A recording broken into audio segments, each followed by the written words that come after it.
Ladies and gentlemen, the time has come. Prep your wings, open your beers, pour your coffee. Football is back. This is Awthentik and The Beard's newest show, the Parlay, where we will touch on fantasy football, NFL betting odds. My name is Scotty Booms, and this is my 5 o'clock shadow. Nah, I'm just messing with you guys. Scotty Booms is not with us today. He will be back live with us on Tuesday. And don't forget, this Tuesday, trivia, we will be giving away a NFL jersey from the NFLshop.com. So we're super excited about that. I hope everybody is enjoying their Sunday morning. Awthentik, what's up, brother? What's good, everybody, man? Football is finally here, man. I'm kind of a little disappointed here. My Giants ain't playing on this opening Sunday afternoon or evening. So we just going to have to wait till Monday night. But maybe that'll be the cherry on top for a great week one. Looking forward to chopping it up about fantasy football with you, man, and maybe learning a thing or two about betting here, man. I'm not a betting man, but yeah, it's time to start putting some money on the line and making some big wagers. Maybe I can double up during this COVID-19 situation. Cernox says that beat, though. Oh, yeah, that first one. Yeah, man, my girl loved that first beat I made in like 2015. My girl loves that beat, but ain't nobody used it yet, man. These rappers is loafing, bro. So I'm going to go ahead and say what's up to the people that's in the chat early this morning. Cernox, what's going on, brother? My man checking in from West Virginia. What up? We got Calvin, the Kelly Hustle, said he's got some fantasy situations. So if anybody has any fantasy football questions or betting questions, just drop them in the chat and we will answer them throughout the show. And then at the end of the show, we're going to just do a rapid fire and answer as many questions as we can before we sign off. If you are watching on Facebook, whether it's on my page, Awthentik's page, the Awthentik and the Beard page, the All or Nothing Studios page, if you're watching on any of those pages, make sure you come over to YouTube if you want to ask a question, because we can't see the chat from our personal Facebook pages. So come on over to YouTube and drop your questions in the chat and we will answer them for you. Ben B, what's going on? Ben Bayou from the West Coast. It's early out in Cali. Fantasy Commissioner. What's going on, brother? Yes, you know I had to rock the Sean Taylor game day, baby. My man Kevin over at Pop's Attic of Collectibles. What's going on, brother? Thanks for joining us. For another stream. What's up? Jamal, what's cracking, brother? Welcome. And my man Harry Humstone, he out in Delaware. What's going on, Harry? How you doing, brother? Eagles. He says he wants some Eagles. Gretzel's in the building. And we also have Troy. Congratulations, Troy, on your wedding. Yeah, congratulations, Troy. It was a good time. Troy is also a fantasy football commissioner. So big Detroit Lions fan, too. Yeah. FC in the house. Yeah. So also, what was I going to say? I wanted to give a shout out to my man Lucas. We went to high school with Lucas. I seen him in one of the card breaks, and you know he said he's been watching the podcast. He wanted to shout out, so shout out to our man Lucas is in the building. What's up, Lucas? And then so yeah, fantasy football. I got 4 teams this year. I know Awthentik, you only have one team. How many right? teams you got every year? I try to stay in that like 3 to 4 range. I have only been doing three fantasy teams, but I recently, you know, met some dudes doing some card breaks. So shout out to my man Jim and Johnny Mack over at Triple J's Card Breaks. They decided they was going to do a fantasy league, so they invited me, and I was like, man, y'all are such cool people. They've been showing the podcast tons of love, too, so shout out to those guys. So I joined that league, so I'm in 4 fantasy teams this year. I got to give a shout out to Micah, man. That's Glen Haven right there. Hype skate team. What's up, Michael? How you living, boy? Checking in from Canada. What's going on, Micah? All right, so basically what we're going to do is we're going to give you guys a quick little introduction for those of you that, you know, maybe aren't full-time bettors, whether it be on any sport and in this case, the NFL. So we're just going to give you a quick little breakdown on how things work. Typically, you're going to have, you know, your basic options. There'll be a point spread. So if it's a negative, then that means that team is favored by that amount of points. If it's a positive, that means that they're an underdog by that amount of points. If you want to win, you have to, if you pick against the spread, say the spread is 3.5, that team has to win by 4 points for you to win. If the spread is 3 and the game ends in a 3-point margin, it's called a push. and the bet is basically null and void. The next bet that you might make is going to be an over-under. So say the over-under is 51. That means if you take the over, you need it to be more than 51 points total between the two teams to win. If you take the under, you want it to be less than 51 total points between the two teams to win. So that is basically how your, simple gambling words and techniques are. And obviously, as we go on throughout the season, every Sunday morning, we'll get a little bit more involved into the different types of bets, prop bets, and then putting together parlays and teasers. But for now, it's week one. We're just going to kind of ease everybody into this, and it should be a fun time. Sounds good, man. Sounds good. Yeah, and then besides the betting, we're going to be doing the fantasy. And so, fantasy, there's two different types, basically. You have your season-long fantasy, which is where you get together with all your, friends, and you do a draft, and you got those players for the whole season, unless, you got to make some waiver wire transactions. Shout out to A-Rod. He's the king of the waiver wire. That dude he'd be awake at like 5 a.m. making waiver wire transactions. He was just telling me how he pulled an all-nighter like 2 nights ago, and he was like trying to reset his clock. I woke up at like 9 a.m., hopped on some 2K, and he was still up West Coast. I'm like, bro, you wildin', man. You going too ham. Yeah. So, and then you have daily fantasy sports, which is your DraftKings or your FanDuel. And basically with that, you're going to be given a salary cap. I played DraftKings, so I think the DraftKings salary cap is $50,000. And the higher end players are going to carry a higher price tag.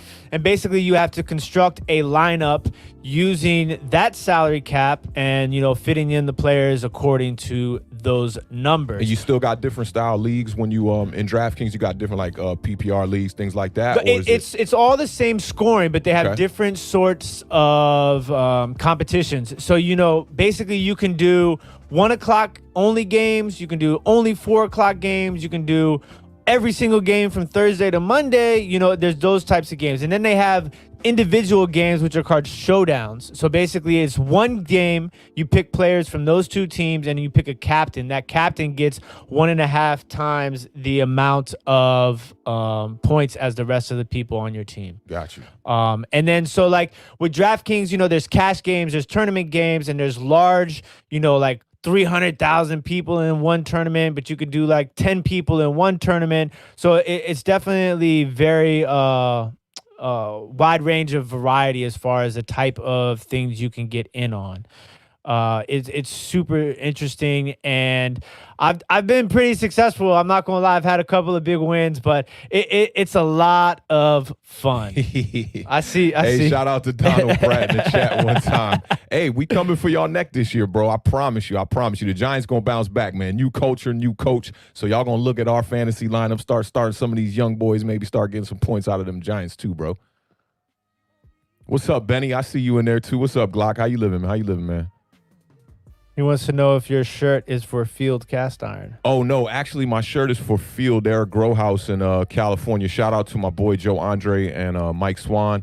Blessed me with this shirt, man. Joined a little wrinkly today, but you know how the white go. The white can't get the white too crispy, you know what I'm saying? But check them out, man. They're a grow house. They're also a dispensary as well, I believe, too. A couple different companies fused together to make one. So, you want to go ahead and take a look at our fantasy teams for today? You want to tell me who you got going? So Awthentik and I are in a league together. Ben Bayou is the commissioner in that. So we're going to just tell you guys who we got starting today first, and then we're going to start moving into the games. And don't forget, if anybody has any questions on who you might start, who you might sit, where you should put your bets for today, just drop it in the chat. We'll be happy to answer any questions you guys have. All right, how you want to do it? You want me to go whole squad, or you want to go just positions, or what you thinking? Do you want to just give me what your starting lineup is right now? All right, and I just got a switcheroo. I just did.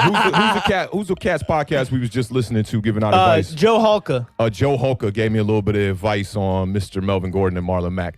So my quarterback, I got Patrick Mahomes, stud. And I paired him with Tariq Hill at wide receiver. They kind of let me down on this opening day on Thursday. I only got 15 out of Tariq Hill, and I got 29.9 out of Patrick Mahomes. serviceable. I'll take it. I also got the Chiefs defense, which I kind of accidentally started on Thursday night. I wish I could have waited for the Thursday slated game to just kind of finish out so I could pick Saturday night, maybe a defense that had a better matchup, because I thought the Texans was going to put up a couple more points against the Chiefs, but I got the Chiefs defense. I went home team with my kicker. Got Graham Gano, just newly signed actually by the Giants. I figured I'll try him out this week. Maybe he'll be a sleeper for me. Where my team excels, man, I got to say, is at the wide receiver position. Although I got a lot of young, unproven players, I also got some studs who I think are going to come back with some super bounce-back years.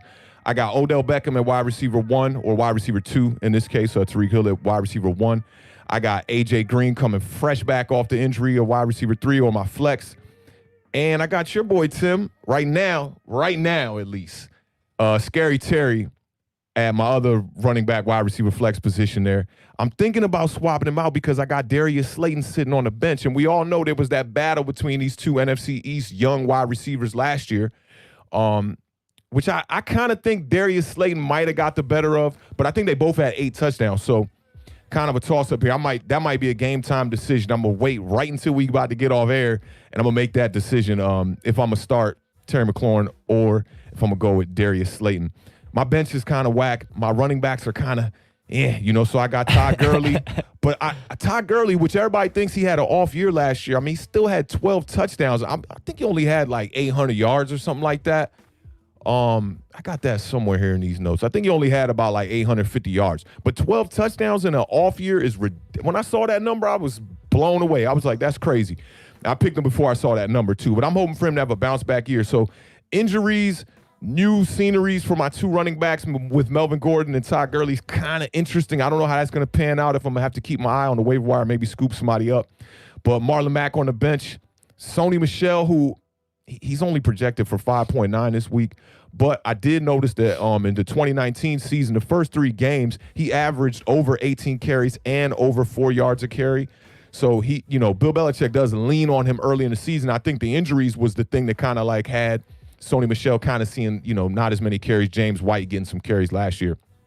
But I'm going to keep him on the bench for this first week and see what Bill Belichick does, because I think with Cam Newton over there with New England, it could change the whole running game over there. They were kind of ground and pound, try to develop the run last year and the year before that. I feel like since they've had Sony Michel and James White, that's kind of been the thing.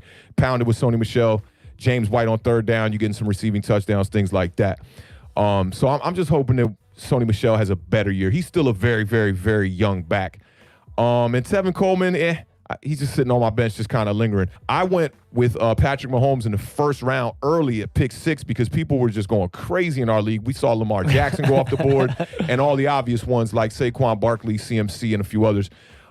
So I had to go quarterback first, and then I waited and paired him with Tariq Hill at my second pick, which I felt really good about, and I still feel really good about going further into this season.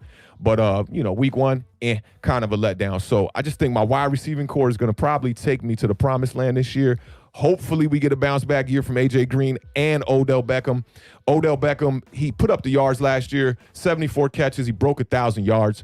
The touchdowns was the weak number for him. I think he only had 3 or 4 touchdowns. So I'm looking for a bounce back year from Odell. I follow Odell, obviously, because I'm a Giants fan. I still follow him on Instagram.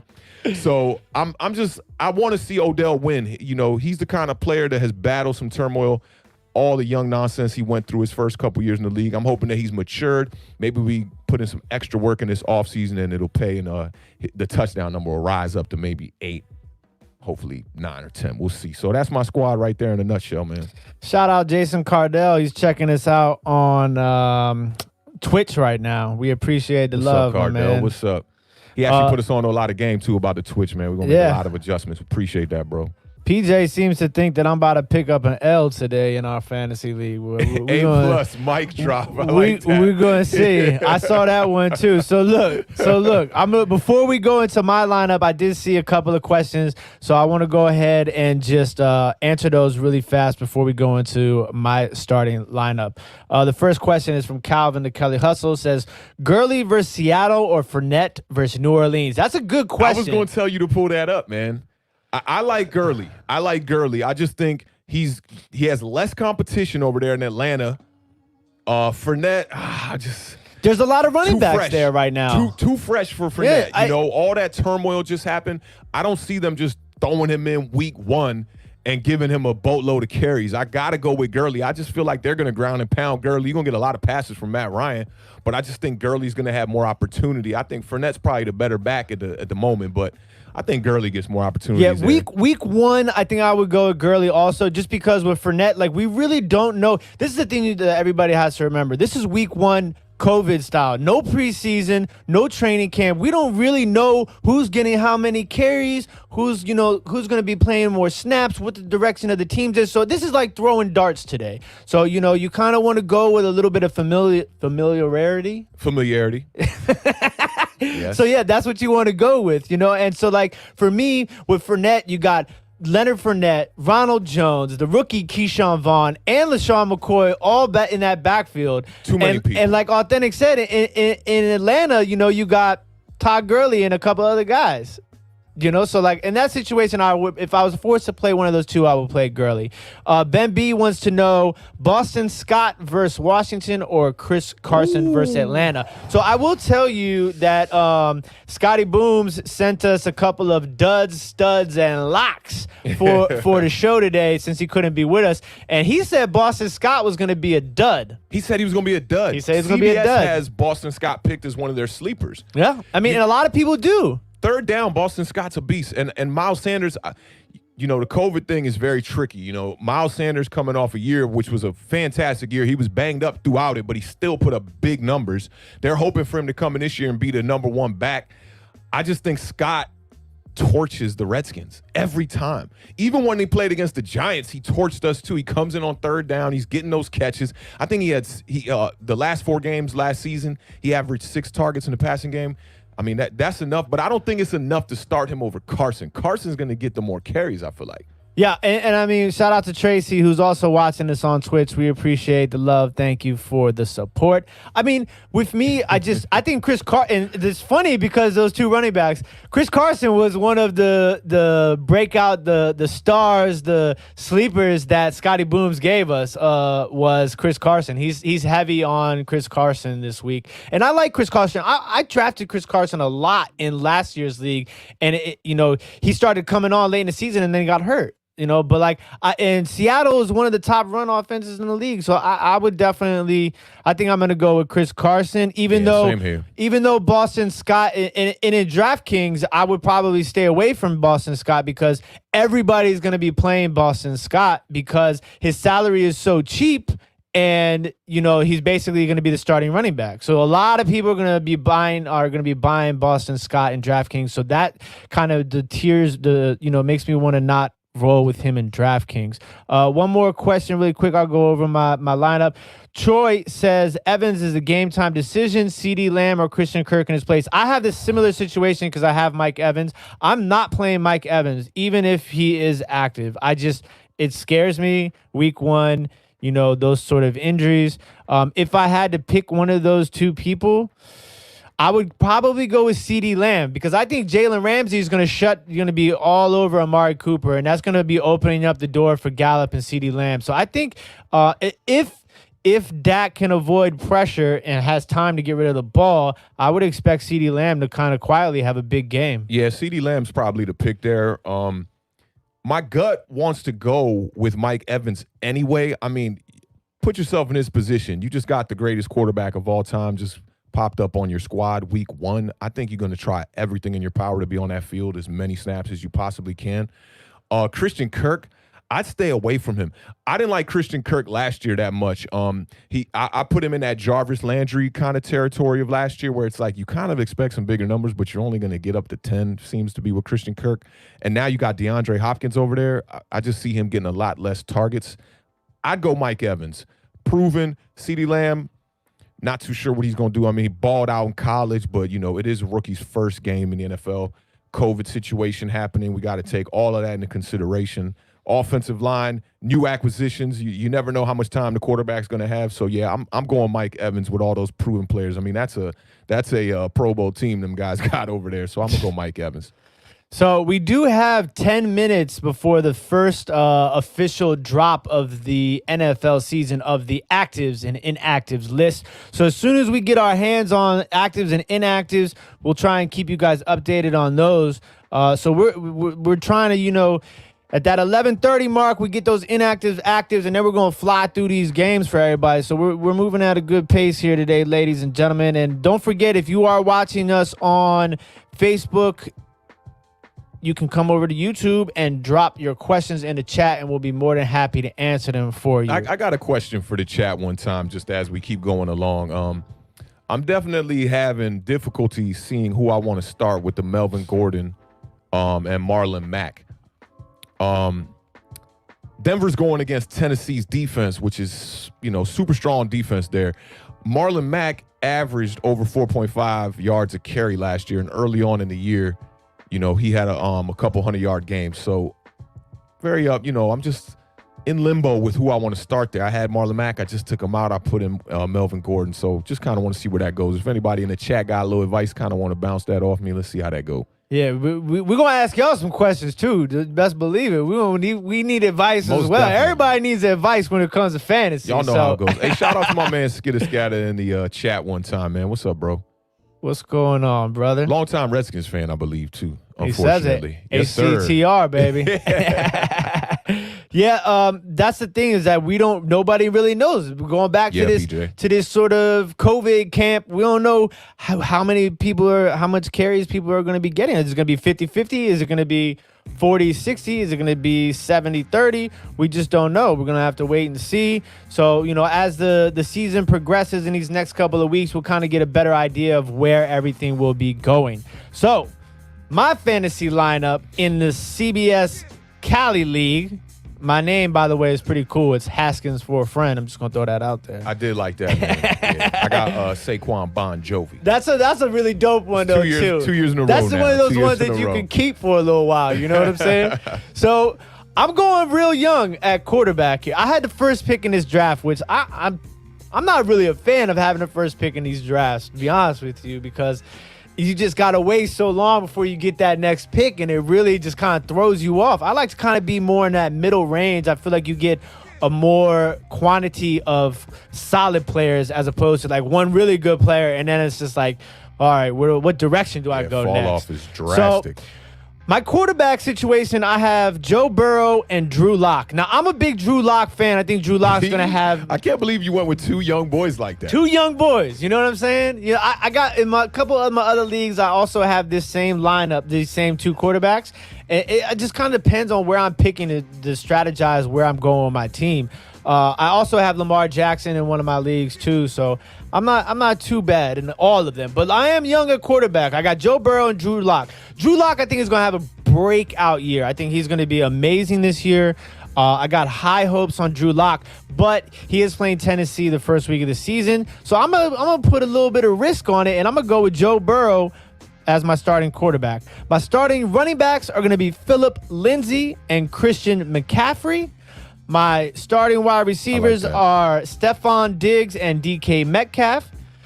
My tight end is Austin Hooper, the highest paid tight end in the league over in Cleveland. And in my two flex positions, I have Jerry Jeudy and David Montgomery, the running back from Chicago. My defense is the Broncos, and my kicker is Young Ho Koo. Young Ho Koo. Yeah, so like that's my starting lineup.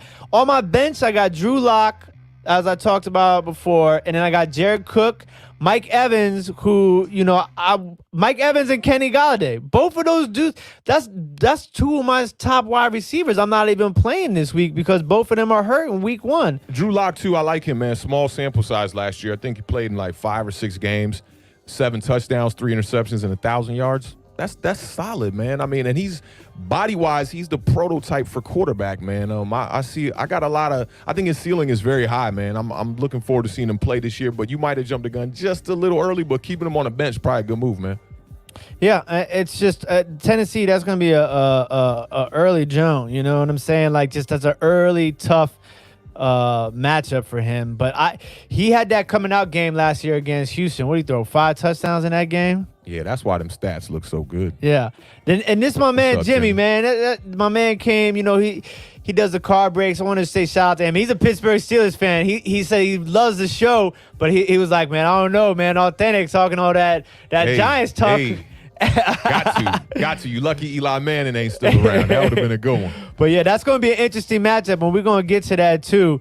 My man Marcus stopping through Sumo Thrift says he likes my lineup. Good. That is good to know. Yeah, and that's what the thing is tough. Mike Evans and Kenny Galladay on the bench first week. Yeah. You know what I'm saying? It makes the team look a little sketch, but yeah, I mean, once injury reports get a little bit better out of Tampa Bay, then yeah, I mean, you're going to have a stud on the field. Yeah, it's going to be tough, but that is my fantasy lineup. So we're going to go ahead and get started on these games, and then the injury report should be coming out within the next 4 or 5 minutes. So once that drops, we will keep you guys in the loop. All right. So the first game we are going to go over, down at the bottom of the screen, you will see the ticker, which will have the matchup, the over-under, the spread, and the kickoff time. So the first game is going to be the Cleveland Browns at the Baltimore Ravens with a 1:00 p.m. Eastern Standard Time kickoff. And the Ravens are favored by 7.5 points, and the over-under is 47.5. So obviously, in this game, you got some big name players as far as fantasy goes. Baltimore Ravens, you got Lamar Jackson, and I mean, that's really big time player. I think he's the only one, right, on the Ravens. Star, top of the line. What about Nick Chubb with the Browns? Nick Chubb, there you go. Nick Chubb with the Browns. That's. Now, do you like Nick Chubb against the Ravens defense, though? I mean, not necessarily, but Nick Chubb is the kind of back. I mean, he's like a compact nugget. He just could be running people over. 1,500 yards almost last year, man. 8 touchdowns. They got Kareem Hunt to be able to, kind of like bring him in on third downs or, switch a pace kind of back. I'm hoping to see a lot more from Kareem Hunt this year, too. But I think Nick Chubb going to do what he do. I think he'll be the leading rusher in that game. Minus maybe Lamar Jackson. But I think he'll be the leading rusher in that game, man. There's a lot of question marks on that offensive side of the ball with the Browns. They wanted to trade the tight end in the offseason. I don't know. Did they end up getting rid of Njoku? Njoku? I don't think they did. So I don't know what's going to happen with them at tight end, but he was a solid player. I thought the Redskins should have went after him.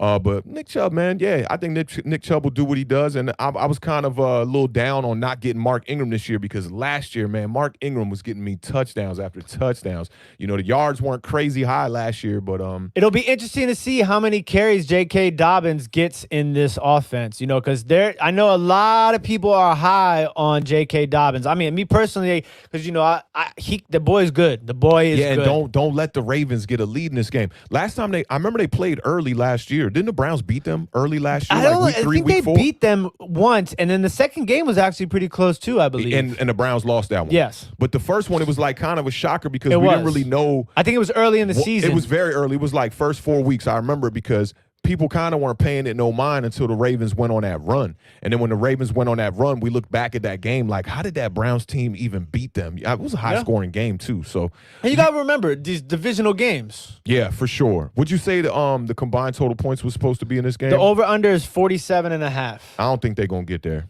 So you're going with the under for sure. Yeah, I don't think they're going to get there. I'd say it'd be like a 24-13 kind of vibe or something. And see, this is the thing too, is like for me, betting wise, I'm a little reluctant making any over under bets in the first week of the season, especially with the no preseason. Like the offenses might be a little slow to come around on certain teams. Now, you see a team like Kansas City, who not a lot of change, a couple additions. They look like they were rocking and rolling. Yeah, and I mean that team just got so many weapons, man. It's just I don't see how any defense is going to stop them. We might be looking at another undefeated season. I mean, that team is just the defense has made upgrades. The offense now has a running back who's like a baby Saquon Barkley out there. I mean, if things continue to go this way, the Chiefs, they might not lose a game, man. They might be the first squad to go to the Super Bowl and win the Super Bowl, going undefeated. And we saw what happened to that last team that ended up going undefeated in the regular season. But yeah, man, it's so hard to judge these games with this COVID situation, man. And even when you have preseason, it almost seems like you need about 3 or 4 games to kind of just catch the pace of the NFL and just see where these teams are going. And really understand these teams that might you kind of hoping that they might be middle of the road teams like our teams, and then when they start out 0-3 or something, then you really jump into reality and you know what's up now. You're like, my team's not going to be good this year. Or you got surpriser teams like Tennessee last year. They made the quarterback change and it's like they just flying, winning all these games. So, I mean, it's just hard to tell, man. Yeah. I mean, so I saw a lot of people in the chat also mentioning Hollywood Brown. And I like Lamar Jackson, Hollywood Brown, and the tight end Mark Andrews as a 3-player stack on a DraftKings team. I think that's a solid team. Hollywood Brown had a couple of really good games last year, and early in the season too. He's a real, he's a deep threat. His playoff game is ridiculous. He made some of those catches that got them back in that game. The bye kind of hurt the Ravens last year, but I also think that this is going to be a factor coming into this game. You saw how the Chiefs came out, and they were it looked like they were playing throughout the offseason and they had games because they were really a playoff-ready team. I think the Ravens are probably, and this is just talking over it right now, I really think the Ravens are going to come into this game like extra prepared, and I don't think the Browns are going to be ready for it, just like the Texans weren't ready for the Chiefs on Thursday night. These Patrick Mahomes and Lamar Jackson, they really have control over their team. You know where the offense is going. You know who it's going through, and you can't stop it. I think that we're going to see a lot of the same in this game against the Browns. I just don't think the Browns are going to be able to hang. I think it'll be a 2-score lead almost the whole game, I'm still trying to see, but I don't think we've gotten a full inactive and active update yet. So I'm gonna check back in a couple of minutes. So you think the Ravens cover the spread here? Yeah. What's the spread? 7.5. Yeah. I think the Ravens cover that easily. And then you like the they'll under. win by 10 because I think that the Browns will get some late scoring that'll probably make it look closer than it really was. But I think we'll be. I like the under, and I just think the Ravens will definitely cover that spread. And so this is the thing. I was right around the same thought process there, right? But then I'm thinking to myself, we started talking about they played close a couple of times last year. New head coach. Maybe they really know how to operate the weapons that they have. I think the Ravens will win, but I think the Browns might sneak in. If the line stays at 7.5, I think the Browns might sneak in and cover that and lose by 7. I understand that too, because the game could be a 2-score game the whole time, and then the Ravens are just trying to close it out, and then you get a late touchdown. You could have a 6-point, 7-point game right there. Yeah, so now, if they tie that 7, what ends up happening with the betting odds? It's 7.5. So it's 7.5. If it was 7 though, and they win by 7, it's a push, and the bet is basically null and void. Yeah. I got the Ravens covering that, man. But the Browns do have a top-tier defense, man. Yeah. A lot of pass rushers. They're getting homie back off beating that dude with the helmet, too, last year. So, yeah, that's going to improve their defense, man. Hopefully he can keep it cool. But it should be an interesting game. I think it'll be fairly close, but I do think that the Ravens going to control that game. So the next game that we're going to go over is Chicago Bears at the Detroit Lions. 1 p.m. kickoff. The Lions are a 2.5-point favorite, and the over-under is 42.5. That's interesting, man. Yeah, it is. Fantasy-wise, Kenny Golladay appears to not be playing for the Detroit Lions, which is going to hurt a bunch of people, obviously. So, I mean, that kind of gives room for Marvin Jones. Where's TJ Hawkinson at this year? Matt Stafford, to me, is always a wild card fantasy player because he might throw 4 or 5 touchdowns in a game. He might throw 3 interceptions at the same time. You know what I'm saying? Yeah, he just seems to not be able to get it together. I'm very high on Matthew Stafford as far as the skill set goes. He's got everything. He's got all the tools, but that organization just seems to not really put the right players around him. Coming into week 1 with some injuries, I got Chicago coming out and winning this game. I mean, I think Allen Robinson is going to be the difference maker too. Quietly last year almost had 100 catches, 98 catches on 1,000+ yards, 1,100 yards there. On 154 targets, 7 touchdowns. I think he's the guy that you want to start in this game for sure. I I'm not convinced. They got Adrian Peterson over there in Detroit, which should help out with the running game. But what's going to end up happening is they're going to get down, and you're going to just see Matthew Stafford slinging the ball all over the field, throwing it 50 times. Ain't nothing new with them, you know? And when they hired my man from New England, what's my man's name? Patricia? Yep. I wanted him as a coach for New York. I thought he was the perfect young guy to bring in. Couple years, you know, he'd be catching his role and you know, bringing his franchise kind of to that New England kind of pedigree. But things have started extremely slow for him. He's going into his 3rd year here. Yeah. I think he got a contract extension too. He's a good coach, man, and he seems to be a good leader of men, but the wins just ain't panning out for him. But that could be a Detroit thing. Detroit been, like, they should have been a playoff team so many times throughout so many years, even with Calvin, dating all the way back to Calvin Johnson. It's like they just couldn't get it done, man. So, I mean, I can't pick Detroit in this game. What's the over-under in this game? Over-under is 42.5. They'll probably get there. Yeah, they'll probably get there because I got Chicago coming out putting up at least 17. What are your thoughts on Trubisky? Same thing, man. You know, it's like Chicago struggles to put the people around him. You know, they drafted the running back a few years ago. Who's running back they drafted a few years ago? David Montgomery. David Montgomery, who first year seems solid. He seems like he can be the guy, but they just never have those like smash players, man. Especially a wide receiver. Allen Robinson is, you know, pretty much put on a show over there pretty quietly, you know. Never a second, third guy. They was even looking at Victor Cruz just a couple years ago. I mean, Mitchell Trubisky, he can be a good quarterback in this league. He passes the eye test, man. He's not slow. He's quick to get the ball out, but it's just the mistakes, the interceptions, tip passes, things like that, taking sacks. You know, you see it with a lot of good quarterbacks, man. But, like, when I look at Mitchell Trubisky, he don't look no worse than a Gardner Minshew had the highest touchdown to interception ratio in the league last year. And you know, I'm a big sets, Minshew fan. They don't look that different. I think Mitchell Trubisky probably he pops off the page a little bit more.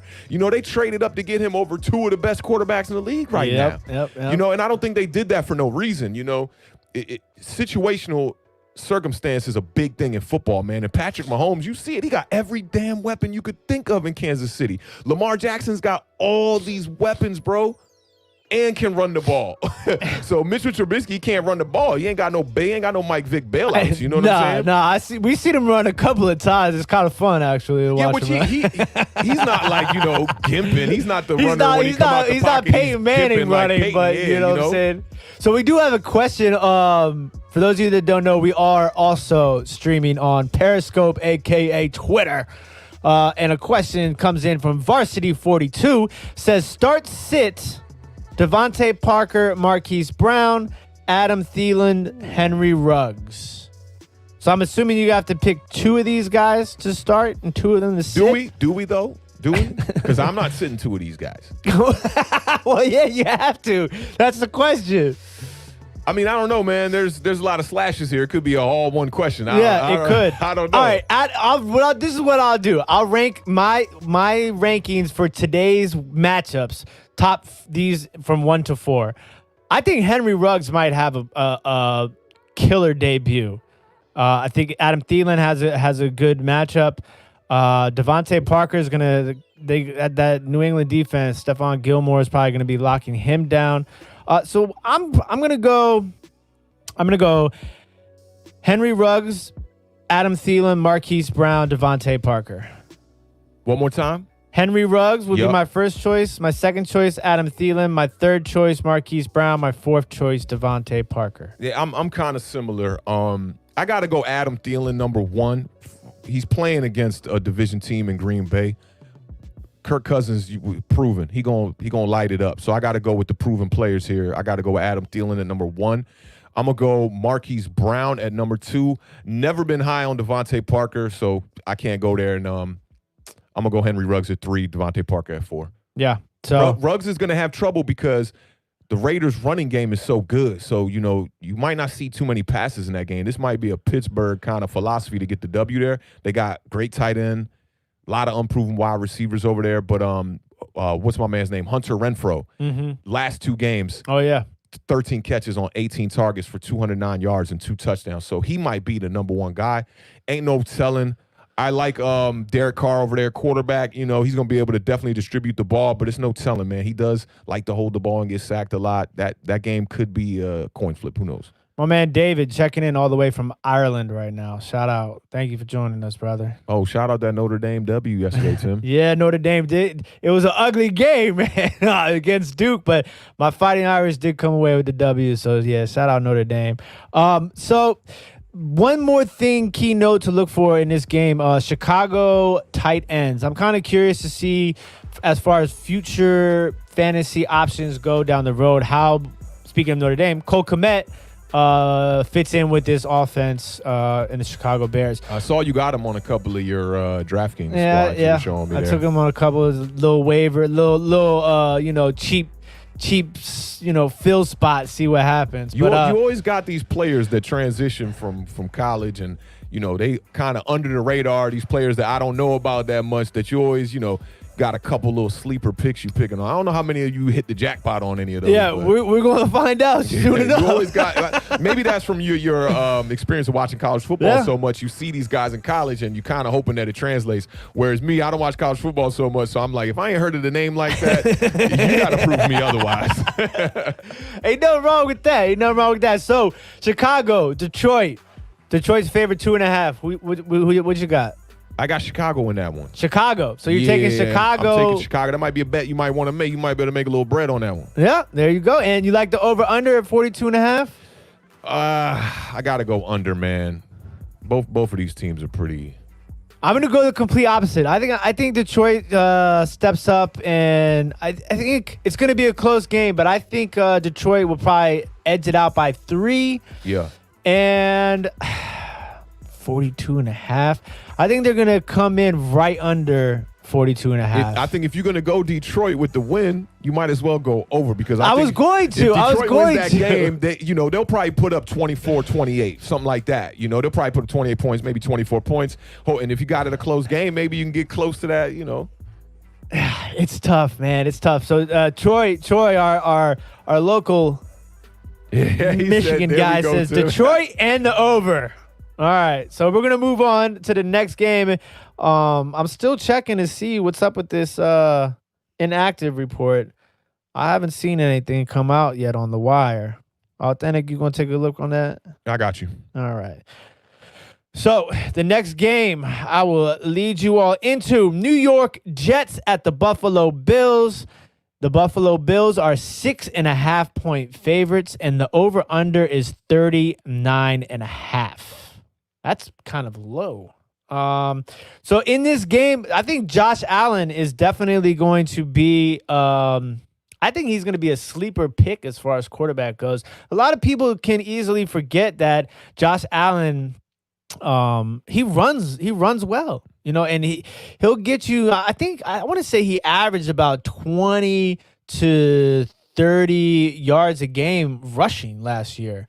So that's important, especially when you don't necessarily have like top tier running backs as far as fantasy goes. If you have a quarterback that can give you a little bit of rushing, that kind of takes your lower tiered running back and brings him up a tier because, your quarterback is making up for the lost stats of your running back.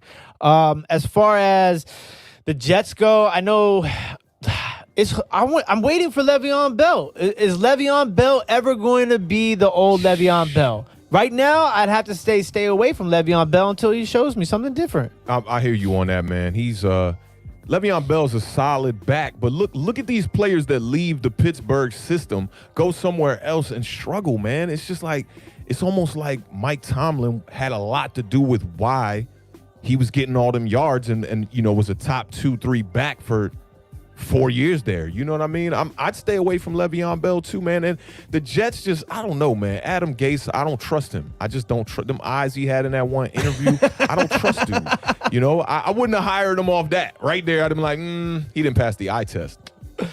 So and then quarterback, man. I've never been high on Sam Darnold. When we made the pick for Saquon over him, I know we had a lot of people in New York on our side of New York that were a little bit upset about that, and they thought that, the Jets made the right pick there and that the Giants made the wrong pick. But I'm just not a big fan of him. Your quarterback will open it up for your running back. If you got a quarterback who can sling the ball around the field, he's going to get the running back more opportunities to get more yards with larger holes if we can capitalize on play action and things like that. And then losing Robbie Anderson. Where did Robbie Anderson go, Tim? He went to Carolina. To Carolina. That's going to hurt them, too. I feel like he was their number one wide receiver to me. Bit of a hothead. Kind of loony there, but, a lot of football players are like that. They're banging their heads for a living. So I'm just not high on the Jets, and I'd stay away from all their offensive players. I mean, I'm just not and their defense. I'm just not a fan of the Jets.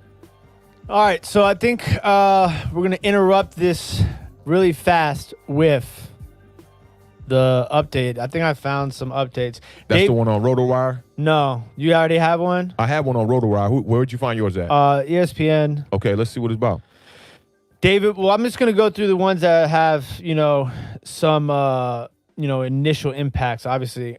David Montgomery, running back, Chicago Bears, is active. Practice late in the week, expected to play fully. Cordero Patterson is also active for the Chicago Bears.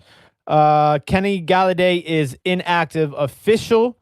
Danny Amendola is active for Detroit. N'Keal Harry, wide receiver, New England, is active. Denzel Mims, the rookie wide receiver for the Jets, he is out. I was looking forward to watching him play. Miles Sanders, as we all expected, is officially been ruled out. Wow. Alshon Jeffries is also out. That boosts the stock of the Redskins defense and for Scott at running back. That's an interesting one. Yeah, so that's where we are right now. As far as I don't have any information on Mike Williams. You know what I saw? Mike Williams. Mike Evans. Mike Evans. I'm telling you, he's going to play. But one that I saw from the Minnesota Vikings was Ryan Connolly, and everybody was like wondering why the Giants parted ways with Ryan Connolly only in his second year after blowing out his ACL. The dude showed a lot of promise. And, he's on the inactive list. Joe Judge said it had nothing to do with the injury when he was first released, but I think that was just trying to help him out getting a job there. So, yeah, that was an interesting one I saw on the inactives. Yeah, and, coming from a Steelers fan, he said about Le'Veon Bell, he said, Ben and our receivers opened it up for Bell. He was a product of the system. He played in and should have stuck around and won a ship. 100%, man. And he was like the only back that you saw that was having success without being really explosive, tiptoeing through the hole, kind of running lateral a lot, but still managing to get a lot of yards. Almost as deceiving as Ben Roethlisberger is as a running quarterback and how tough Ben Roethlisberger is. A lot of pressure gets to Ben Roethlisberger. He just throw him off of him. And Le'Veon Bell was doing a lot of that running, what looked to me as slow, like really not hitting the holes too fast. Not that he's a slow back, but yeah, I definitely agree there, man. Like having AB, Juju Smith, and Ben Roethlisberger definitely helped the running back situation. I think we're seeing it now with James Conner as well. So for me, the standout player in this game, fantasy-wise, is going to be Stephon Diggs outside of Josh Allen. I'd be curious to see how the running back splits are going to be with Buffalo, with Zach Moss and Singletary. Yeah. That's another interesting storyline to watch as far as, down the road fantasy implications. And then as far as the game, I like Buffalo to cover. I think Buffalo's going to cover the 6.5, and I like the over. I think it's going to be not high scoring, but higher than 39.5. I don't know, man. This one might be run the ball and defensive with Buffalo. It all depends if they get that lead early. Yeah. What's the spread again? The spread is 6.5. Buffalo's favored by 6.5 points. Yeah, Buffalo's going to cover the spread for sure. Yeah, I got them winning that game by maybe like 17 for real. All right, let's move on to the next game. We have the Indianapolis Colts at the Jacksonville Jaguars, 1:00 p.m. Eastern Standard Time kickoff. And the Colts are favored by 8 points, and the over-under is 45. Colts favored by 8. By 8. So this game is my like lock. Yeah. I like Jacksonville plus 8.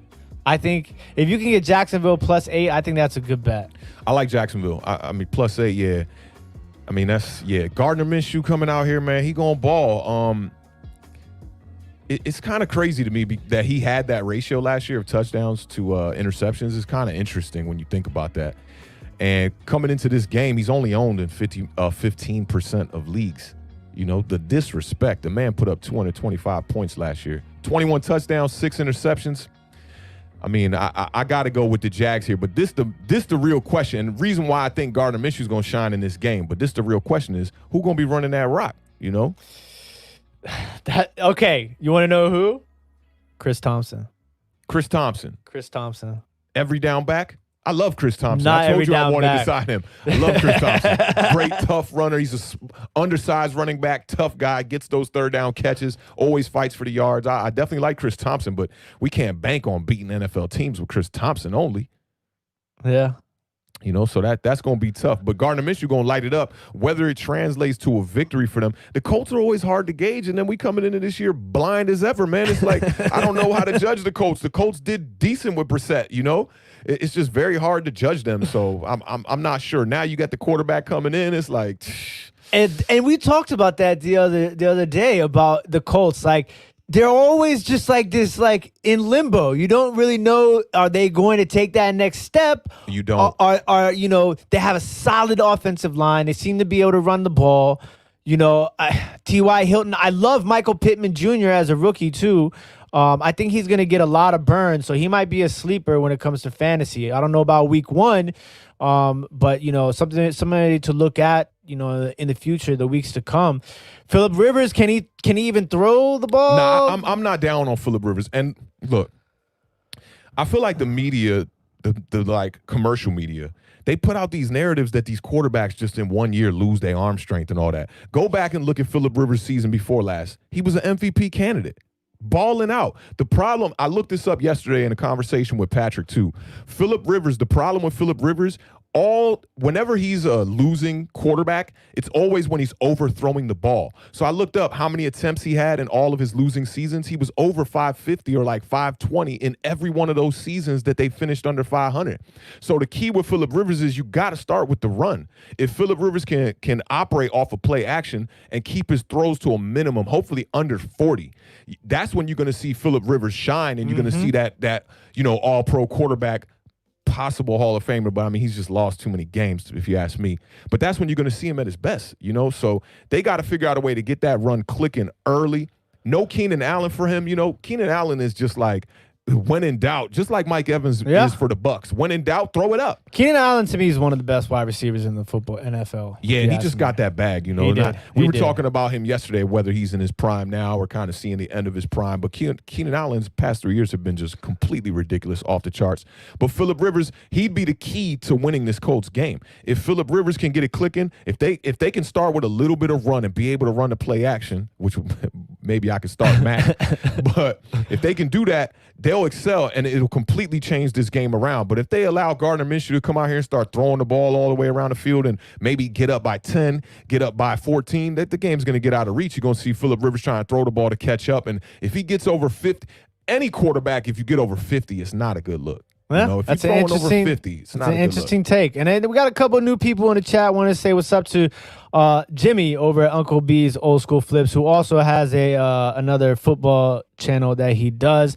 And then our good friend from elementary school days, Glen Haven Eagle, Ricky White, is in the building. Oh, what's up, Ricky? What's up, Ricky? So yeah, this is an interesting matchup here. I think Gardner Minshew is a sneaky fantasy play in this matchup. He's one of those guys who'll get you a good 20 to 25 yards on the ground. He just knows. There's something about him when I watch him play, like he just knows, like he wants to win. You know what I'm saying? Moxie. It's that moxie. Yeah, he got that it factor. And then, you know, as another sleeper pick to look out for is my man Laviska Shenault. He might not get a lot of burn. I'm trying to give you guys these rookies for the down the road fantasy options and low end option price points on DraftKings. Laviska Shenault is a wide receiver you might end up seeing a lot of out in That's an Jacksonville. interesting name, yo. Oh, man, I love that dude. I think he's a beast. Rookie out of Colorado. A couple other people in the building. Kyle, what's going on, Kyle? Kyle, I hope you're recovering well. You should be recovered fully from that ACL. He tore his ACL hoop, and I hope you're doing full recovery now, man. Ooh, and then that's tough, man. my man Eric down at North Carolina, the OBX picker. What's good, brother? I don't know if you can see, but I got the Redskins Clinton Portis jumping over Ray Lewis that you gave me over there in the background. So another Fins fan. We got Ryan Hegarty in here too. He's a Fins fan as well. So I'm gonna go ahead. I'm gonna take Jacksonville +8, and I'm gonna go with the over. I think the defenses are gonna be kind of lackluster in this. I think we might see a lot of points. So I'm gonna go Jacksonville +8 and the over. Yeah, I'll go Jacksonville +8, but I don't think they get over. All right. You're going to take the under, which probably is a smart bet. Yeah. It's Jacksonville, man. You know? Yeah, I know. You're right. All right. So speaking of the Miami Dolphins, that's our next game. Miami Dolphins at the New England Patriots. The Tom Brady list. New addition, Cam Newton. You know what New time England this game Patriots. is at? This game is at 1 o'clock. Oh, man, I'm going to have this game on the B channel. I cannot wait to see Cam Newton in a Patriots uniform and just see the scheme that Bill Belichick comes out with. I hope they've had enough time to be able to work out all these kinks, and I'm hoping to see some crazy wildcat. I want to see running backs taking snaps. I want to just see like Ravens 2.0, man, really, and shut down defense. We can't forget that even though the Patriots defense has lost a lot of players since last year to COVID and to just players off the roster, that Patriots defense was top 3 throughout the whole year, and they were on pace to be one of the best defenses ever last year, so we can't forget that. They're gonna make the stops that they need to make, man. Cam Newton, bro, I'm so hyped. I can hear it. You hyped. Man. I mean, a lot of people think that this could be, you might, if healthy, you might see the best Cam Newton that you've ever seen. Cam Newton was kind of like in a situation like Matthew Stafford. It's like the weapons around him just aren't fantastic. But the last 2-3 years there, he did have CMC, but the wide receiver core was kind of like just coming into their own. I remember DJ Moore in his rookie year. I had him on my fantasy, and he was a bit of a letdown his rookie year. But then his sophomore year came back and balled out. Now going into his 3rd year, I believe, right? This is 3rd year, right? Yes. He's a solid wide receiver over there. So Cam kind of missed the window with the weapons, I feel like. But going over here with New England, man, I'm just anxious to see what Bill Belichick can do with this scheme. When I see Tom Brady's old non-athletic butt just making all these plays, I think Cam Newton should be able to make similar plays, if not better. Cam Newton in his last year of activity, 67.9%, which was, I believe, his best of his career. He had 3,400 yards, 24 touchdowns, and 13 interceptions. Now, not fantastic with the touchdown to interception ratio, but we got to date back to Cam's best year, even in 2015. If you look at the completion percentage, it was way down at 59.8 for him, but he had the 35 touchdowns and the 10 interceptions. It looked fantastic with the 3,800 yards to go along with it. I'm looking for him to get back a little bit more into that 2015 shape, but let's up the running. Let's try to keep him healthy. Cam, I know you can slide. Make sure you slide in, bro. Protect yourself. I want to see you win. I would have drafted him this year, but I think Mike Swan snagged him in the league before me. Cam! Great quarterback to pick up and take a risk on. If you got somebody else you could go along with Cam Newton, that's one to keep your eyes on for sure, man. Now, for me, I'm gonna say this. If you're looking for some fantasy options in the New England Patriots, good luck. I can't play any running backs ever from New England because you never know who's gonna get the ball. One game it's James White, the next game it's Sony Michel. They drafted somebody else, so like I'm always reluctant to play Patriot players in fantasy. That being said, Cam Newton is kind of a sneaky play fantasy-wise. I think in daily fantasy and I think in season-long fantasy. The only problem is in daily fantasy, typically you want to stack your quarterbacks with running backs, wide receivers, tight ends. You want to stack it with either a 2 or 3 player stack. Who are you stacking Cam Newton with? You can't. You could take the risk and maybe pair him with Sony Michel, man. Like I was saying before, early on in the season, they did make Sony Michel the workhorse. He was getting over 18 carries a game in the first 3 games last year. Then he had a little bit of a lull for about 3 weeks, and he came back after that, and he was getting the same amount of carries around week 7, week 8, week 9. So, you know, it's tough. You're right, because you never know what Bill Belichick gonna do. He might just sit a bum on the bench real quick for one wrong play. You don't see this guy for a week or two. James White, I feel like every year it's like we don't know what we're gonna see out of James White, if he's gonna get the touches, but then it seems like he does get a fair amount of touches. So I think you can't look at either one of these Patriot running backs as like a number one back. You might want to put him in like your last flex spot, or maybe just keep your eyes on a guy like Sony Michel or James White. Just kind of keep them on the side and see what they do the first 2 weeks, and then, you know, maybe plug and play after that. Maybe the first week ain't the week to do it. And so I'm going to give you a couple of sleepers, though. You're damn right, Ben. And that is in reference to this. Oh, yeah. You know it. You know I am going to give you a couple of shout out. Oh, agree with PJ too on that one. The Patriots' weapons are very comparable to what he had in Carolina. Huh? I just think right now we do got a full, healthy Cam Newton. And here's the thing, man. That Carolina defense ain't got nothing on that Patriots defense. So you're going to look at so many more opportunities you're going to see so many more stops from the Patriots defense too. So Cam should see a larger volume of work this year. And so Miami Dolphins sleeper wide receiver, Preston Williams. Preston Williams. He had a couple of really breakout games last year before he got hurt. I think he's going to have a breakout season. I think especially this first week, Devontae Parker is going to be, you know, probably shut down by Stephon Gilmore. That's going to open a door for Preston Williams. And I think Fitz Magic, you know, he likes to sling the rock. So, and I'm curious to see what the running back situation is going to be like in Miami. Rookie quarterback is hurt, right? You mean Tua? Yeah. Nah, he's fully healthy. Is he? But he's not getting a start. He's not getting a start, but he is the number 2. It's interesting. Yeah, he looked real good in camp too. So Ryan Fitzpatrick, come on, man. No more Fitzmagic this year. I'm done with that. You're done with that? All right. So what you got? You got the Patriots are favored by 7. The over under is 41.5. I'm gonna go with the under, and I think the Patriots cover the spread. This is another tricky game. Miami plays them well. They do. And listen, I'm going to be honest with you. Like, a lot of these games I would stay away from first week just because I don't like to go in heavy on week 1 because I need film, you know, and I don't have any film right now. The safe bet probably is to go with the Patriots just because it's the Patriots, right? And they're playing in New England. Home field doesn't mean anything. All right, I'm going to go ahead and I'm going to say the Patriots cover. It's probably going to be a 10-point game. Patriots cover, and I'm going to go with the under on this game. Yep. All right, we're at the half-hour mark, so we got to start flying through some of these games. Yes, we here. do. I know y'all want to set y'all lineups, give you a good 15-minute buffer. And don't forget, if anybody has any questions about lineups, shoot them in the And shout out to my boy Sleepwalker in the chat one time. Yeah, I see you, Sleepwalker. So the next game, Green Bay Packers at Minnesota Vikings.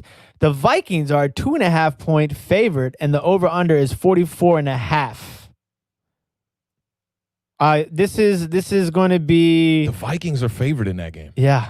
Interesting.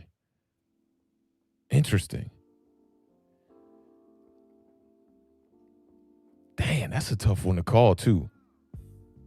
Not too sure what's going to happen with the running game. But, I mean, you got to bank on Aaron Rodgers, man. I mean, last year's stats is crazy. 4,000 yards, 26 touchdowns, 4 interceptions.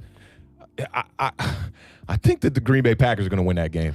Yeah, I'm taking Green Bay plus 2.5 all day long. Yeah, I'm taking the over easily. I think this is going to be a barn burner. I think Thielen's going to have a big game. I think Dalvin Cook's going to have a big game. Aaron Jones is an interesting play in this game. Devontae Adams is healthy.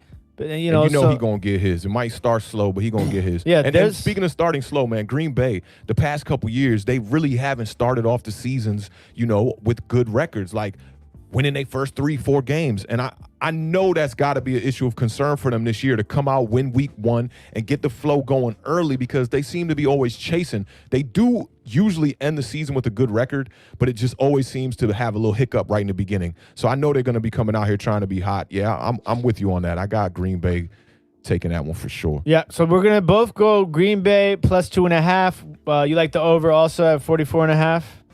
Yeah, I like the over. So we're gonna take the over. We're gonna take Green Bay plus 2.5. And there's fantasy star power everywhere. So, you don't really need to be told. Sleeper-wise in this game, I'm curious to see how many touches the rookie running back in Green Bay gets, A.J. Dillon. Yeah. Also, on the Minnesota side, keep an eye out on rookie wide receiver Justin Jefferson. Somebody's going to have to step up on the receiving corps for the Minnesota Vikings to fill that void that Stephon Diggs left when he went to Buffalo. Yeah. So there might be some sleeper low-end options at wide receiver in that game. And Dillon will get some carries, too. I think if this game goes the way I imagine, I see Aaron Rodgers just lighting up the scoreboard, putting up over like 31, 35 points. So you'll see a lot of running towards the end of the game. They'll be able to get a good view of him.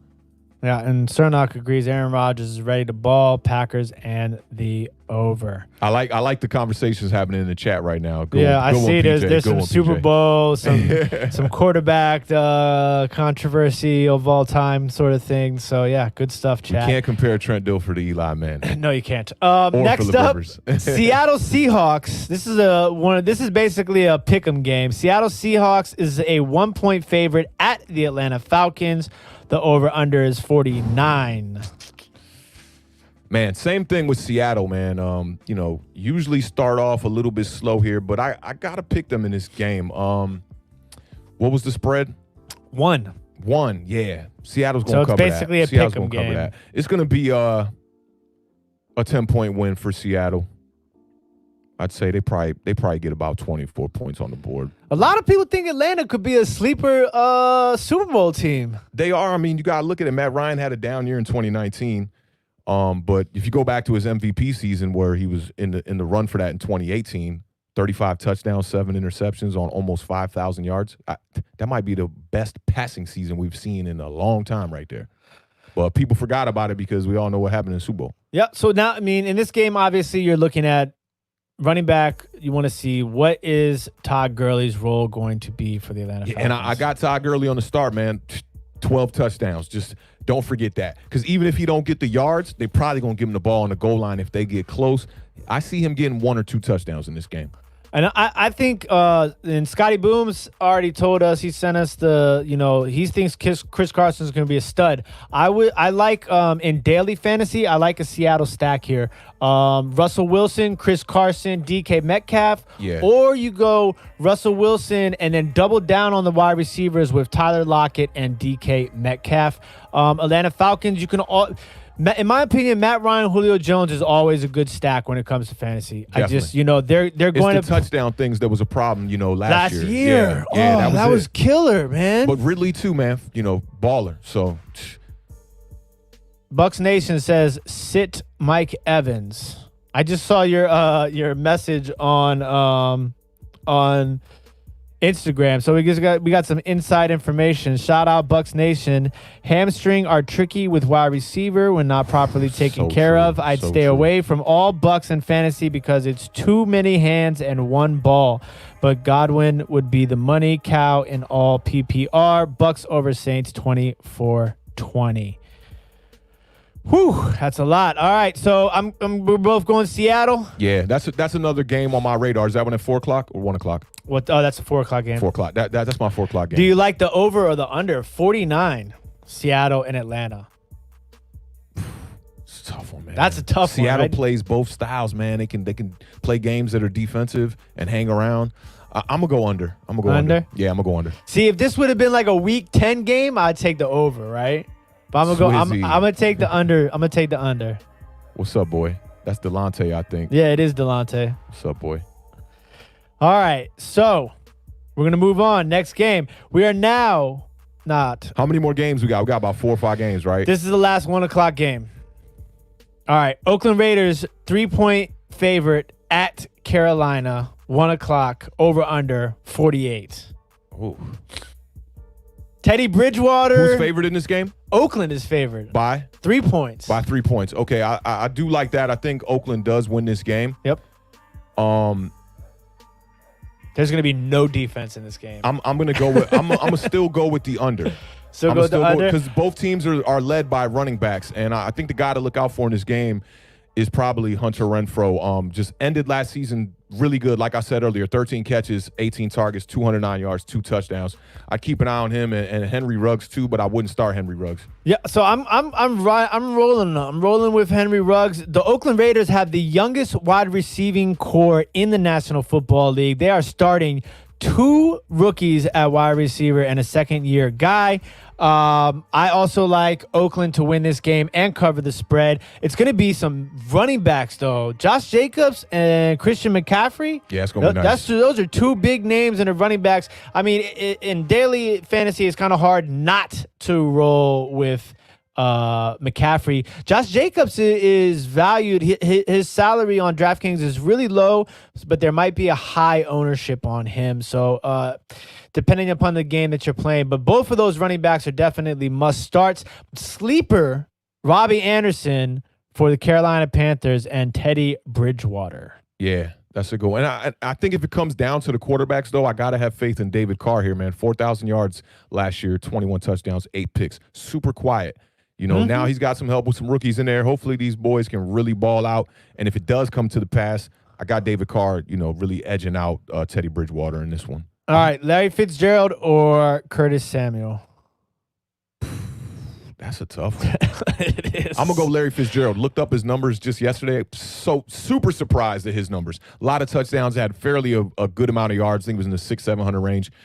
For a guy not getting as many targets as he once did in his career, I'm going to go Larry Fitzgerald. I'm always about to prove him. I think Hopkins' addition there opens up some things for Larry Fitz, too. That's deadly. Think about that, D.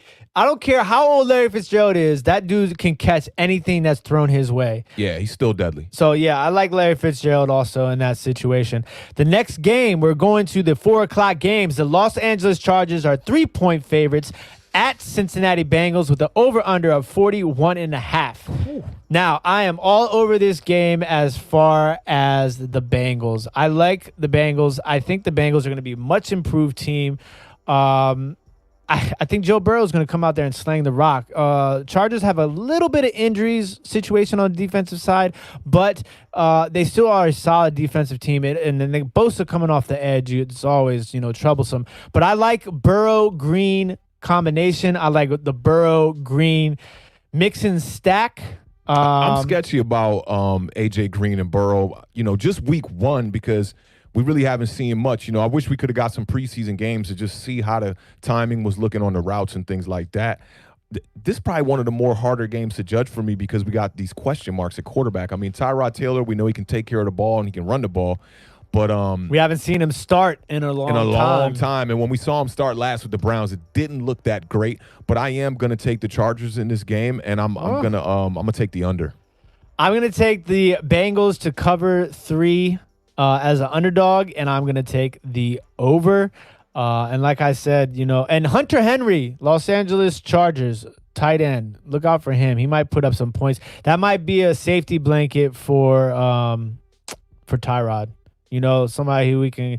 And then the running back situation in Austin Eckler. Let's not forget about Austin Eckler. That he's all over the field, big play potential, catching the ball, running the ball. Austin Eckler is. I think he doesn't get enough hype. Yeah, he's a beast, and it's a good matchup at running back in that game. I mean, you got Mixon on the other side of the ball too, so that I think it'll be low scoring. That's why I don't got them covering that. What was it, 42? You said. 41.5. 41.5, yeah. Would you sit Amari Cooper? Reports say he had a hamstring injury but fully recovered, but also Jalen Ramsey will have him all night. Yeah. It's tough, man, because the Cowboys play Sunday night, so you got to make your decision early if you got a guy in the 1 o'clock or 4 o'clock game. Great point. I don't know what to do in that situation. I think you might have want to take the risk and just start depending upon who you have to plug in instead of him. Even if he is in that sort of situation, he still might be your best play depending upon who you have on your bench as an option. Next question: D Jackson or Gallup full PPR? I'm going Gallup, man. D Jackson is just like he's a special player. They're like, yeah, run this route, get out here and do this. He's not an every down wide receiver at this stage of his career anymore. Gallup is, just entering his 3rd or 2nd year. 2nd year, I believe. Upside is really high. The boy's got wheels, and like they were talking about earlier with Amari Cooper being draped, he's probably going to get a lot more targets. So I'd go Michael Gallup in that one. it's tough because now if I hate to say this, but I might go D Jackson. Yeah. I might just because I think that CD Lamb's gonna be eating into Gallup's production. And then D Jackson playing against the Redskins, secondary is kind of iffy. Now the only question is Carson Wentz going to be able to get him the ball if that Washington defense gets enough pressure on Wentz. But I'm going to go D-Jack. That's what I'm going to do. I would go D-Jackson in that situation. Next game, Arizona Cardinals at the San Francisco 49ers. The 49ers are favored by 7 points. The over-under is 48. 48. We ain't getting there. No? Nah, we not getting there, man. We ain't getting there. This San Francisco defense, man, lights out. Front four, crazy. They rebuilt that team the perfect way you're supposed to rebuild it. Defense first. Kyle Shanahan, we know what he's going to do, man. This is a Super Bowl caliber team here. I see this one being low scoring, so I don't see them covering. And I got San Francisco coming out on top of this game by 10 points. And there's a lot of fantasy play in here too. Brandon Ayuk, I don't think Brandon Ayuk's going to be playing. He's a new wide receiver for San Francisco. Deebo Samuel's out for at least 3 weeks. San Francisco got rid of a couple of their running backs, so now you're down to Mostert and Tevin Coleman. Coleman? Yeah, he was projected for 5 points. So Mostar's gonna get the bulk of the carries there. I'm gonna take the Arizona Cardinals to cover that 7-point spread, and I am also going to take the under. Yeah, I thought it was gonna be a shootout too, Cernak. I was thinking that too, but then I'm starting thinking about all the people that are hurt on San Francisco's side. I don't know. Yeah, and then the San Fran defense, man. Like, we just gonna shoot out on that defense? But the Cardinals, man. I feel like this is going to be Kyler Murray, Kenyon Drake. I'm gonna tell you something. I'm worried about with Kyler Murray. You're worried real about quickly too, because we only got about 10 minutes left. But with Kyler Murray, his problem to me last year was throwing outside the hash marks. He couldn't do it from the pocket well. He had to keep scrambling to get out there. If you look at all the quarterbacks that have played with the Texans and with DeAndre Hopkins over there, these weren't the greatest of quarterbacks, but they could definitely throw that 10, 12, 15-yard out route on a rope. And he was getting a lot of his catches along the sideline, setting people up with these out routes and then catching them deep with the fades and the down, out, and ups and the post routes. So I'm a little bit concerned with that. And I'm not sold on Kyler Murray all the way. So, yeah, I don't think they're going to come out week one and be as explosive. A lot of people think that he might be an MVP this year, so it'll be interesting to see. Now, the next game is, I think, going to be one of the best games, I'm hoping, one of the best games of the day. And that's going to be the Tampa Bay Buccaneers, the Tom Brady Buccaneers at the New Orleans Saints. Yeah. The Saints are favored by 3.5 points, and the over-under is 47.5. That's interesting. Them betting odds normally be pretty spot on, too. I'm taking Tampa in this game. I didn't like what I was seeing out of Drew Brees towards the end of the year last year, and what's the backup quarterback that runs a lot for them? Taysom Hill. Taysom Hill, I thought he was their X factor a lot of the times when they needed to really make big plays. It's tough. I mean, Tampa Bay's defense, we cannot forget about this defense. Shaquille Barrett. JPP, Shaq Barrett, and Ndamukong Suh. I mean, come on. They scored the 12 highest points for fantasy defenses last year. And I think with the weapons that they added on offense, this should be a piece of cake game, even though the Saints are a really good team. If the Bucs are who we thought they are, they should come out here, cover, and get this W for sure. Yeah, and I think that's exactly where I'm going to. I'm going Tampa Bay to cover 3.5, and I like the over 47.5. I think this will be a higher scoring game than we anticipate. Wide receiver though, Mike Evans. That's going to be the tricky situation as far as fantasy goes. But I think Gronk is low priced on DraftKings right now. Gronk, Brady.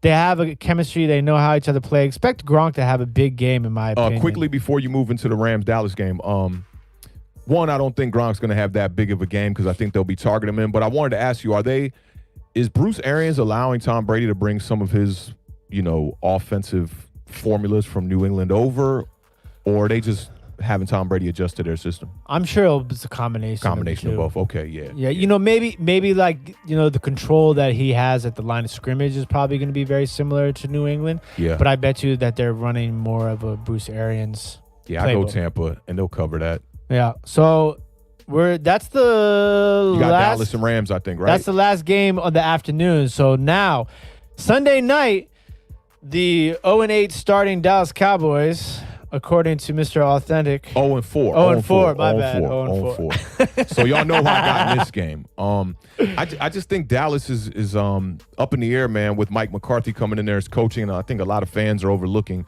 what Jason Garrett brought to that team. And, you know, when you have a regiment that you go through as an NFL team, and year after year after year after year, it's the same thing. Players know, you know, what to expect when they get to camp. And this year we had to deal with the COVID-19 situation. A lot of these players aren't getting a lot of reps together.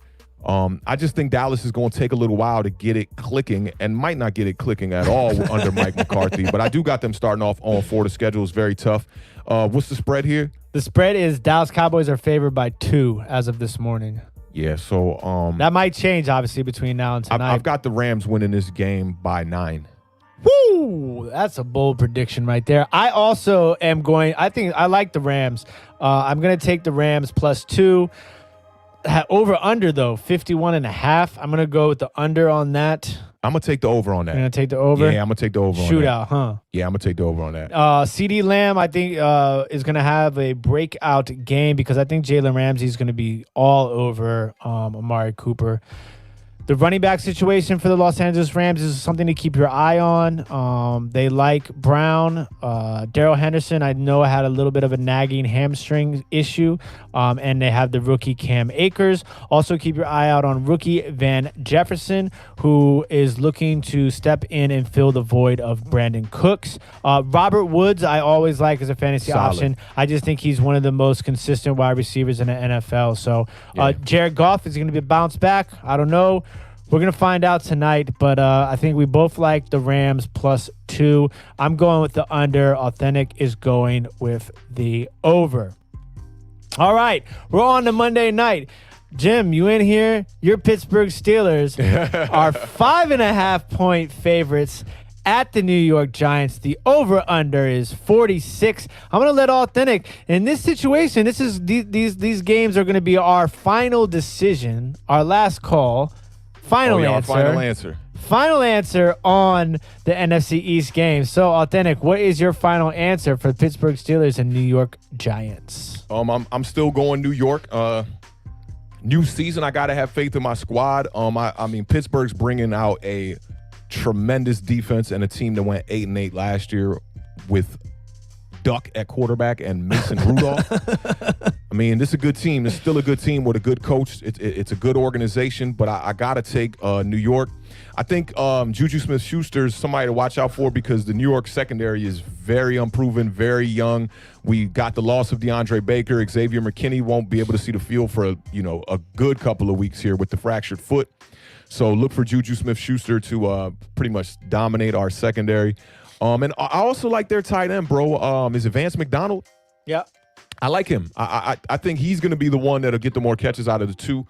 So, he's a guy you might want to look into. I'm sure a lot of people don't own him in their leagues. I was trying to sneaky grab him up.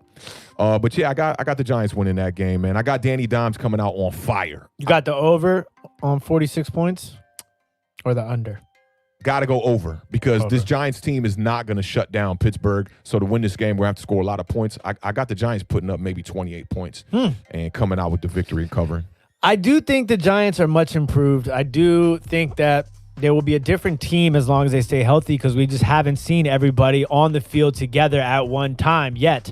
So, but that being said, I think that Pittsburgh team is definitely poised for a run this year if everybody can stay healthy because that defense is that good. So I'm going to take the Steelers minus 5.5.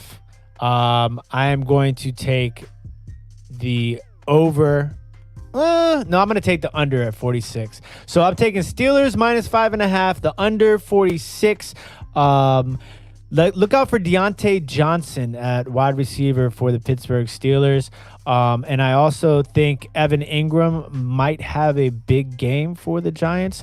And then look out for running backs in Pittsburgh.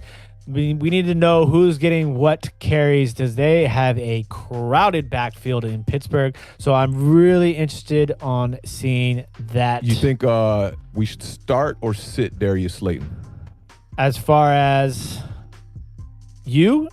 Anybody, fantasy? Anybody? Mm-hmm. I think Darius Slayton is probably a good play. That's tough. What is he slotted as for you guys? What you mean? Like, as far as your wide receivers, as your... He's number 3. So he's 3. But he's out on the edge. But he's out on the edge. Yeah, because you got Sterling Shepard in the slot, Gold Tate on the other side. But he is our big play guy. That's what I'm saying. Mm-hmm. I'm thinking about Minkah Fitzpatrick. I'm a big Slayton believer too. You know that I am. Yeah. But in this particular situation, I don't know. It's a good defense. It is a good defense. And they're keying in on him. But if Saquon can get the run going, everything's going to open up, I think. But yeah, it was a difficult start for me because I got Slayton on the bench. Difficult start for me. All right, second to last matchup, Tennessee Titans at Denver Broncos. This is going to be the late night Monday night doubleheader, which we get in the first week of the season. Here's a 10-10 kickoff. And the Titans are favored by 3 at Denver, and the over-under is 41.5. I'm a big Drew Lock guy. I'm a big Jerry Jeudy guy. I like Denver's offensive weapons. Noah Fant also. Cortland Sutton is a little banged up. Tennessee Titans are a little thin at running back. They have Derrick Henry, but you need to have a little bit of depth there. I think A.J. Brown is poised for a huge second year. Cortland Sutton out, right? I don't know if he's out. I know he's hurt. He got hurt. Yeah, he has a shoulder sprain. I think it is. Yeah, Denver could come out and surprise people in this game. Because look, I'm a big Denver guy this year, so I think Titans will win the game, but I think it's going to be a lot closer than people think. I think Denver is going to sneak in and cover this spread. Yeah. If not cover it, they'll push it. If it stays at 3, this spread is probably going to change between now and Monday night. But I do like the under 41. I think it's going to not be necessarily a shootout.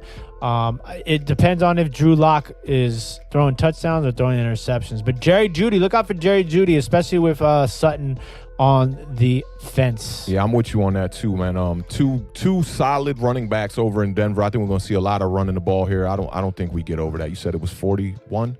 41.5, yeah. Yeah, I don't think we get over that. All right. This is it. The moment that some of you have been waiting for. We saved this game for last because this game is going to be kicking off in 30 minutes. The Philadelphia Eagles are 5.5-point favorites at the Washington football team. The over-under is 42. Fantasy, I'm going to say, Terry McLaurin on DraftKings is only 6,500. So if you're playing DraftKings, I would pick him up personally.